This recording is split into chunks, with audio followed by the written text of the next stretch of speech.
અમદાવાદ શહેરમાં સવારથી મિશ્ર વાતાવરણ જોવા મળી રહ્યું છે। તેજ પવન બાદ હવે તાપ સાથે વાદળછાયું વાતાવરણ છે। ગરમ પવન સાથે શહેરમાં ચોમાસા જેવો માહોલ છે।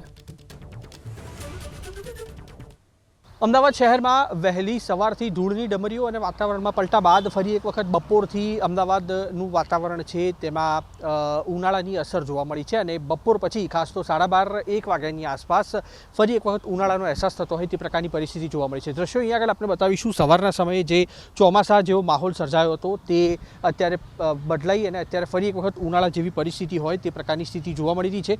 સૂકા પવનો છે તે અત્યારે અમદાવાદના અલગ અલગ વિસ્તારોમાં વર્તાઈ રહ્યા છે અને હવામાન વિભાગે જે આગાહી કરી છે તે અનુસાર રાજ્યના છૂટાછવાયા વિસ્તારોમાં વરસાદ રહેશે, કારણ કે સાયક્લોનિક સર્ક્યુલેશન અને વેસ્ટર્ન ડિસ્ટર્બન્સ આ બંને સક્રિય થતાં વરસાદી માહોલ સર્જાયો છે। આજે પણ રાજ્યના કચ્છ, જામનગર, રાજકોટ, મોરબી, પોરબંદર, જૂનાગઢ એટલે કે સૌરાષ્ટ્ર અને કચ્છના પટ્ટામાં વરસાદના જે છૂટાછવાયા ઝાપટા છે તે પડી શકે તેમ છે।